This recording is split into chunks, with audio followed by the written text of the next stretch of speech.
Assalamualaikum warahmatullahi wabarakatuh. Perkenalkan, nama saya Tazkiyah Salsabila. Di sini saya akan mempresentasikan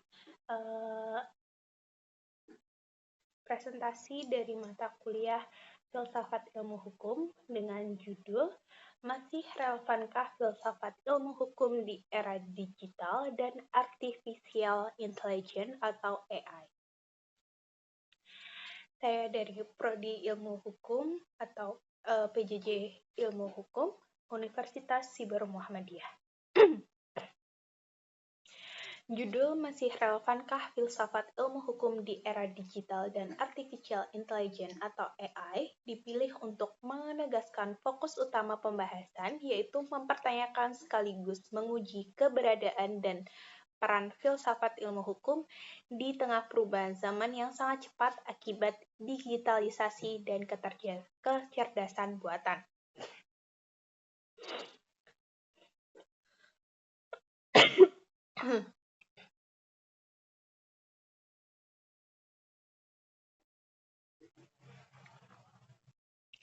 Latar belakang perkembangan teknologi dan AI.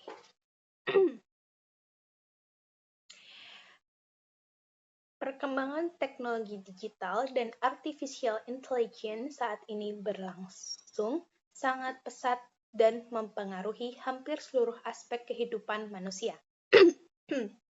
Teknologi tidak hanya lagi sekedar alat bantu, tetapi telah menjadi bagian dari sistem pengambilan keputusan termasuk dalam bidang hukum dan penegakan keadilan.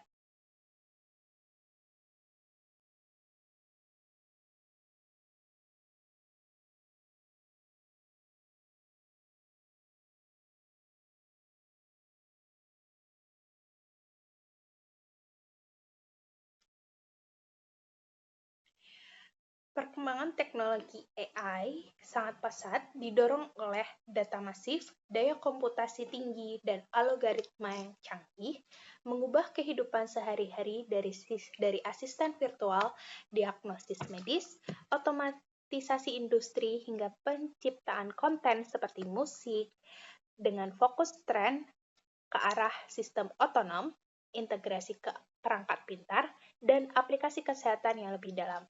Meskipun membawa tantangan etika dan privasi yang perlu diatur. Faktor pengembangan AI sendiri adalah ketersediaan data, daya komputasi, dan algoritma yang canggih.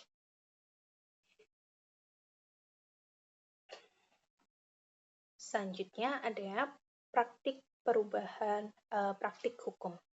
Dalam praktik hukum, perubahan ini terlihat dari digitalisasi dokumen hukum, sistem peradilan elektronik atau e-court, hingga penggunaan AI untuk analisis putusan dan prediksi perkara. Praktik hukum yang sebelumnya bersifat konvensional kini bergerak dan menuju sistem yang lebih cepat, efisien, dan berbasis data.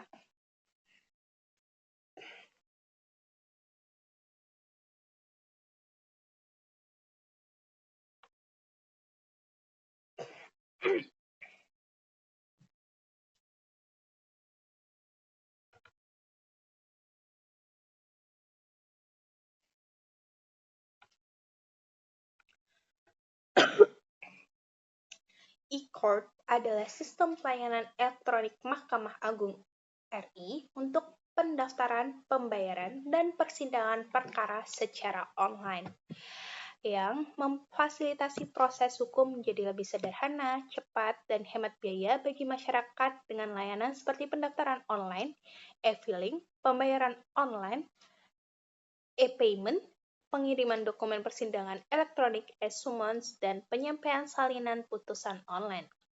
Fitur utama e-court adalah pendaftaran perkara online, e-filing, pengguna terdaftar, avokat, dan kini perorangan atau badan hukum bisa mendaftarkan perkara tanpa datang ke pengadilan.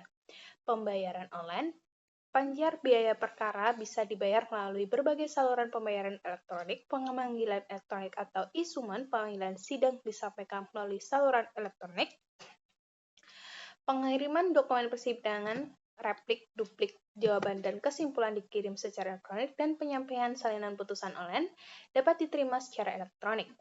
Manfaat dari e-court adalah menghemat waktu dan biaya, mengurangi kebutuhan untuk datang ke peradilan secara fisik, efisiensi dengan proses lebih efektif, efisien, dan mudah dipahami, aksesibilitas dokumen terarsip dengan baik dan mudah diakses di berbagai lokasi. Dan yang terakhir adanya tantangan, keadaan, keberadaan, dan keadilan. Namun, di balik kemudahan tersebut muncul tantangan serius terkait keberadaan dan keadilan, tergantung pada teknologi menimbulkan pertanyaan, apakah hukum masih dijalankan berdasarkan nilai-nilai keadilan, atau justru semata-mata mengikuti logika algoritma dan efisiensi teknis. Berdasarkan dari latar belakang tersebut, muncullah beberapa rumusan masalah. Yang pertama, apakah filsafat ilmu hukum masih relevan? Rumusan masalah pertama yaitu mempertanyakan apakah filsafat ilmu hukum masih memiliki tempat di tengah dominasi teknologi dan AI.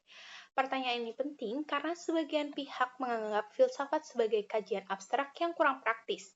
Dan yang kedua, apa perannya di era digital? Rumusan masalah kedua berfokus pada konkret filsafat ilmu hukum dalam menghadapi persoalan hukum kontemporer, khususnya yang berkaitan dengan teknologi, digital, otomatisasi, dan keadaan dan kecerdasan buatan.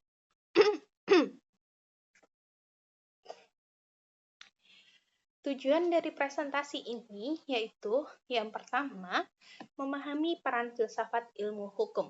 Presentasi ini bertujuan untuk mengajak kembali memahami esensi filsafat ilmu hukum sebagai pondasi berpikir dalam mengkaji ilmu hukum secara mendalam dan menyeluruh. Yang kedua, menganalisis relevansi di era digital. Selain itu, presentasi ini juga bertujuan menganalisis apakah konsep-konsep filsafat ilmu hukum masih relevan dan mampu menjawab tantangan hukum di era digital dan artificial intelligence. Dan yang terakhir yaitu memberi sudut pandang kritis. Tujuan lainnya adalah memberikan sudut pandang kritis agar mahasiswa hukum tidak hanya menjadi pengguna teknologi tetapi juga mampu mengkritisi dampak dan implikasinya secara etis dan filosofis. Tidak hanya untuk mahasiswa hukum tapi untuk para audiens secara luas.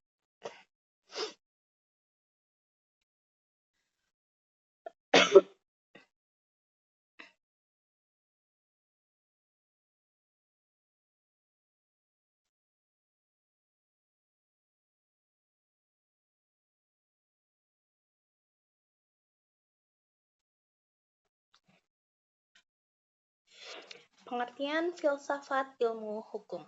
Filsafat ilmu hukum adalah cabang filsafat yang mengkaji hakikat hukum, dasarnya, tujuannya, dan hubungannya dengan nilai-nilai fundamental seperti keadilan, moralitas, dan etika.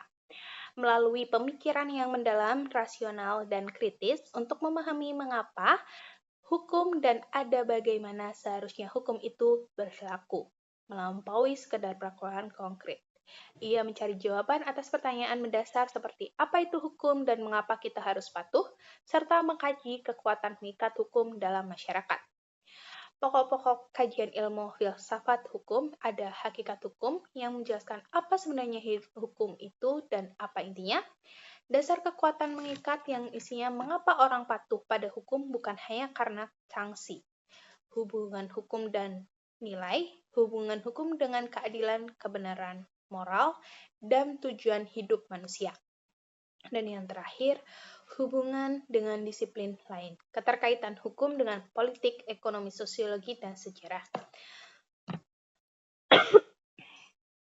Aliran-aliran utamanya yaitu adalah hukum alam atau natural law, hukum yang bersumber dari akal budi atau prinsip universal yang abadi, positivisme hukum, hukum adalah perintah dari penguasa sah, terlepas dari moralitas, realisme hukum, hukum dilihat dari penerapan di masyarakat atau praktik, dan manfaat dari filsafat hukum itu adalah membantu berpikir kritis dan luas tentang hukum, menjadi landasan etis dalam pembentukan undang-undang, memahami makna tujuan di balik aturan hukum, bukan sekedar teksnya.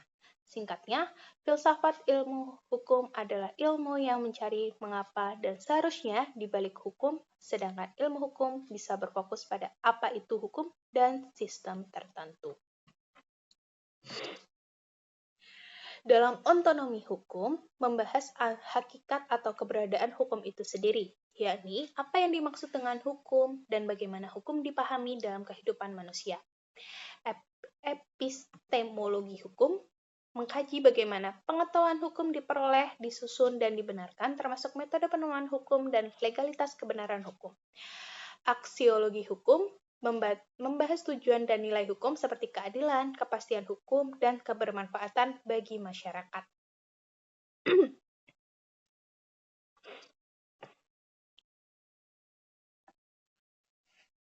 Ontologi dalam ilmu hukum.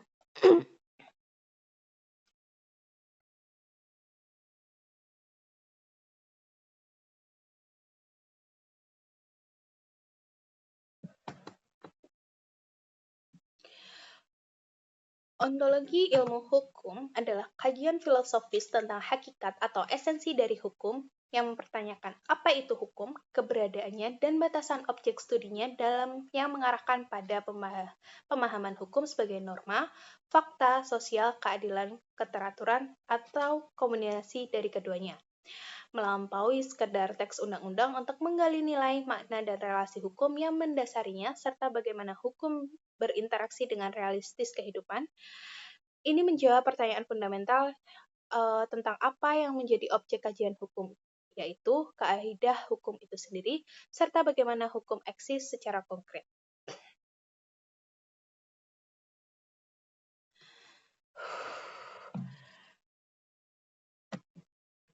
Pertanyaan kunci dalam ontologi hukum yaitu ada yang pertama, apa itu hukum?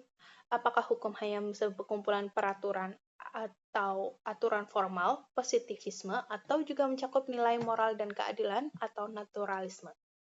Bagaimana hukum itu ada? Apakah hukum memiliki eksistensi independen atau realisme atau bergantung pada kesepakatan sosial konstruktivisme? Dan yang terakhir, apa objek kajian utama ilmu hukum? Apakah kajian kaidah hukum, nilai perilaku, atau jalinan dari ketiganya? Hakikat dari hukum tidak hanya dipahami sebagai peraturan tertulis, tetapi sebagai sistem norma yang mengatur perilaku manusia demi keteraturan dan keadilan. Hukum sebagai norma, yaitu hukum yang mengandung perintah, larangan, dan sanksi yang bersifat mengikat serta bertujuan untuk menciptakan kepastian. Dan hukum sebagai realitas sosial, di sisi lain hukum juga merupakan realitas sosial yang hidup dinamis dan mempengaruhi perkembangan masyarakat termasuk munculnya hukum siber dan regulasi teknologi.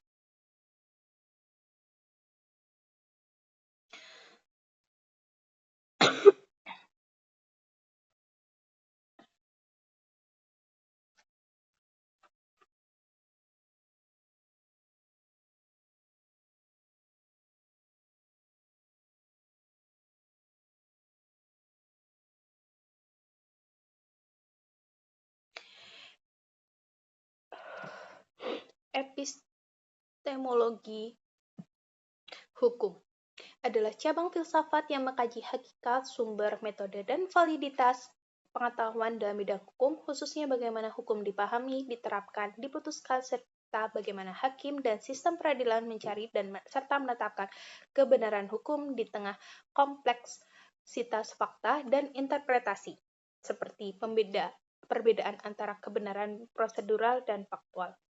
Kajian ini mempertanyakan dasar keyakinan hukum dan standar pembuktian serta bagaimana pengetahuan hukum itu valid dan dapat diandalkan.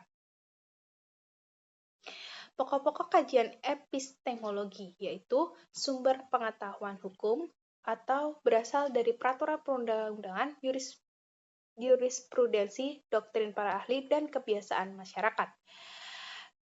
Sumber pengetahuan hukum, dari mana hukum itu berasal. Contohnya dari Al-Quran, Sunnah, tradisi, ijtihad dalam hukum Islam, atau undang-undang putusan peradilan dalam sistem hukum. Metode penemuan hukum, yaitu pengetahuan hukum diperoleh melalui metode interpretasi, konstruksi hukum, dan penalaran hukum yang bersifat rasional. Bagaimana cara memperoleh dan menerapkan pengetahuan hukum, misalnya dengan penalaran deduktif, induktif, interpretasi, atau metode ijtihad. Rasionalitas hukum atau kehadiran AI menantang epistemologi hukum karena meskipun mampu mengolah data secara rasional, AI tidak memiliki kesadaran moral dan pemahaman nilai. Validitas pengetahuan hukum, kriteria apa yang membuat suatu putusan interpretasi hukum dianggap sah dan benar, misalnya di luar keraguan yang wajar atau keunggulan daripada bukti. Hakikat kebenaran dalam hukum yaitu apa kebenaran hukum? Apakah kebenaran prosedural sesuai dengan prosedur atau sama dengan kebenaran faktual sesuai fakta? Bagaimana hakim bisa mengelola keduanya? Pada proses keadilan, bagaimana hakim mencapai keputusan, apakah hanya rasional atau dipengaruhi faktor lain? Bagaimana menghadapi keterbatasan kognitif dalam manusia? Penerapan dalam praktiknya yaitu ada proses pembuktian, sistem hukum yang membedakan kebenaran prosedural dan faktual, atau konsep res judicata pro veritate habeteur, putusan dianggap benar, atau menjelaskan gejala penegakan hukum Carot Martinez sebagai masalah epistemologi bukan ontologis, masalah yang wujud hukumnya. Secara ringkas, epistemologi hukum adalah tentang bagaimana kita tahu apa yang kita tahu tentang hukum dan sangat penting untuk memahami dasar-dasar keyakinan dan validitas dalam sistem hukum. Selanjutnya,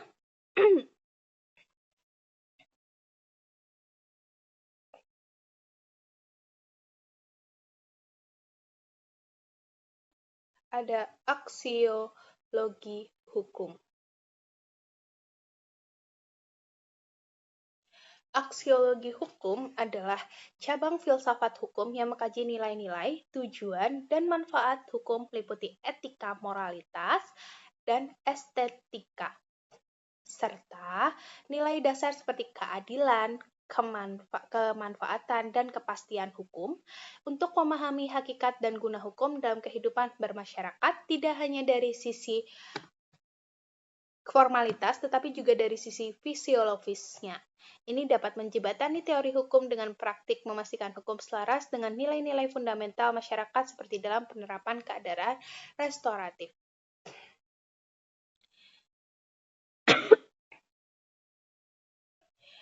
Teori nilai berdasarkan aksiologi hukum yaitu membahas nilai-nilai yang melekat pada hukum seperti kebaikan, keindahan, keadilan, dan kebenaran. Dimensi lainnya yaitu pada etika moralitas yang berkaitan dengan baik buruknya tindakan norma moral hukum. Estetika berkaitan dengan keindahan, harmoni, dan perawanan hukum. Nilai dasar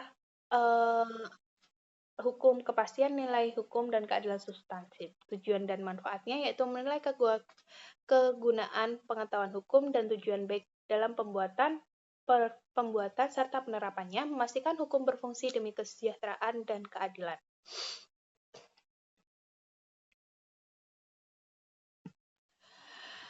Keadilan merupakan nilai hukum yang menuntut perlakuan yang adil bagi setiap individu. Kepastian hukum diperlukan agar hukum dapat diprediksi dan dipercaya oleh masyarakat, dan kemanfaatan hukum juga harus memberikan manfaat yang nyata bagi kehidupan sosial, bukan hanya tertib secara formal. Pertanyaannya, apakah teknologi dan AI mampu menjamin nilai-nilai tersebut atau justru mengancamnya jika digunakan tanpa landasan filsafat ilmu hukum?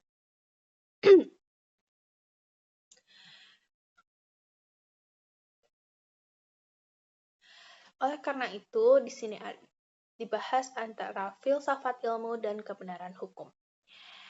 Filsafat ilmu yaitu penegakan hukum memerlukan pertimbangan moral dan rasionalitas. Kebenaran hukum terbagi menjadi 3, yaitu kebenaran empiris yang didasarkan pada fakta dan data yang dapat diverifikasi. Kebenaran logis yaitu menekankan konsistensi dan koherensi penalaran hukum.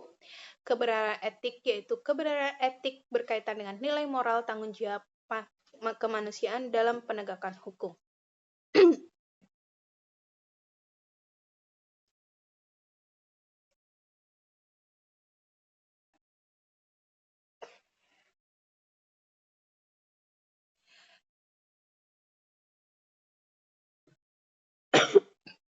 studi kasus adalah AI dalam penegakan hukum. Di sini ada pro dan kontra. AI dalam analisis perkara, AI dapat membantu mempercepat analisis perkara dan memetakan pola putusan secara efektif dan efisien. Namun, di sini terdapat risiko bias algoritma. AI berpotensi mengandung bias jika data yang digunakan tidak netral, sehingga dapat melahirkan ketidakadilan baru atau keberpihakan kepada data tertentu. Menurut pandangan ahli, yaitu dari Cipto Raharjo, menekankan bahwa hukum tidak boleh terlepas dari nilai kemanusiaan, serta dalam hukum progresif memandang hukum sebagai alat untuk mencapai keadilan yang substansif, bukan secara prosedural saja.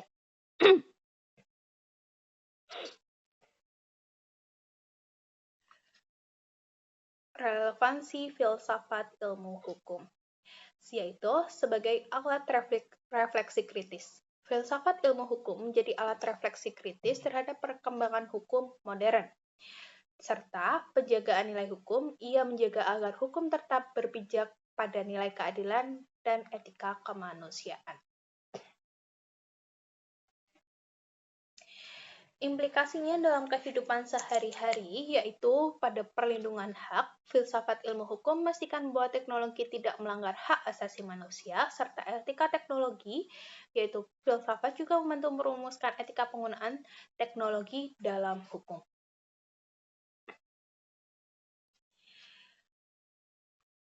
Kesimpulannya, filsafat ilmu hukum tetap relevan sebagai fondasi berpikir hukum.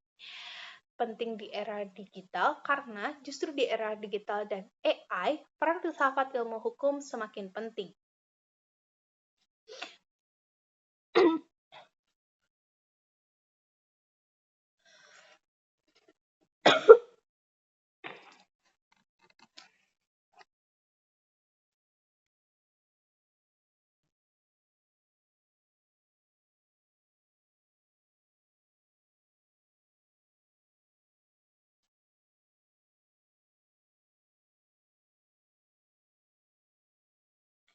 Integrasi filsafat dan teknologi. Penegakan hukum harus mengintegrasikan pemahaman teknologi dan filsafat. Berikut ini merupakan rekomendasi yang pertama. Integrasi filsafat dan teknologi adalah penyatuan landasan etika, moral, dan pemikiran kritis filsafat ke dalam pengembangan serta penggunaan alat-alat digital atau teknologi.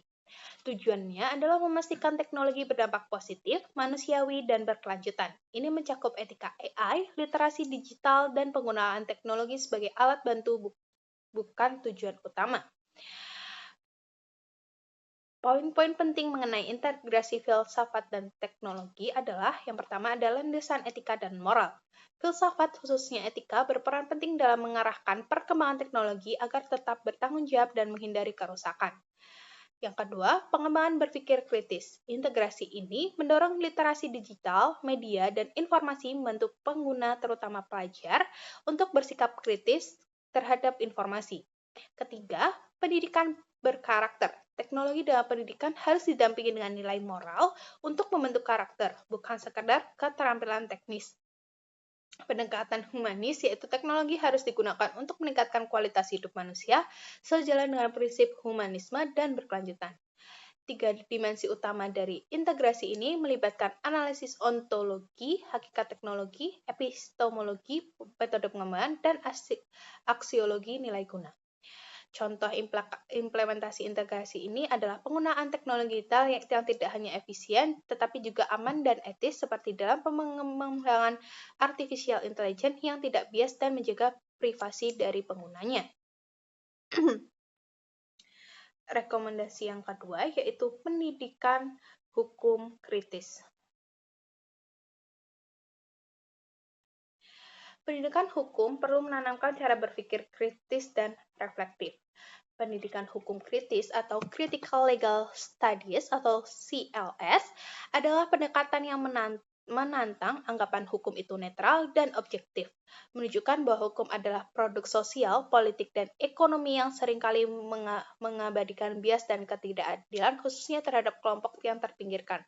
Tujuannya adalah membangun kesadaran kritis agar hukum tidak hanya dipatuhi, tetapi dipahami sebagai alat kekuasaan yang perlu didekonstruksi untuk mencapai keadilan sosial dengan fokus dan realitas sosial, bukan sekedar teks formal hukum. Pokok-pokok pemikirannya yaitu anti-netralisme, hukum tidak netral, melainkan dibentuk oleh kekuasaan politik, modal, serta melekspresikan bias kelompok dominan. Proyeksi sosial, hukum dilihat sebagai cerminan realitas sosial dan relasi kuasa yang dinamis, bukan aturan statis terpisah dari konteksnya, menolak formalisme dan diskonstruksisme. Pendidikan hukum kritis ini tujuannya membangun kesadaran, mengungkap ketidakadilan, memberdayakan masyarakat melalui pelatihan pemberdayaan kelompok marginal untuk memahami hak dan memperjuangkan keadilan, dan mendorong perubahan, menginspirasi reformasi struktural untuk menciptakan sistem hukum yang adil, inklusif, dan setara. CLS ini sangat relevan untuk mengkritik hukum di Indonesia yang seringkali dipengaruhi oleh kepentingan politik dan modal, seperti kasus agraria dan hak-hak masyarakat adat. Digunakan dalam praktik lembaga bantuan hukum atau LBH untuk advokasi, seperti yang dilakukan oleh LBH Kalimantan Barat untuk masyarakat adat.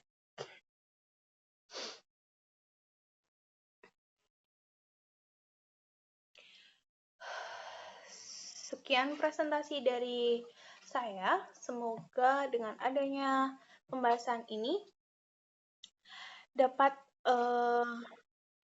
memberikan wadah diskusi untuk filsafat ilmu hukum tetap relevan untuk masa depan hukum di Indonesia itu sendiri, dan tetap relevan meskipun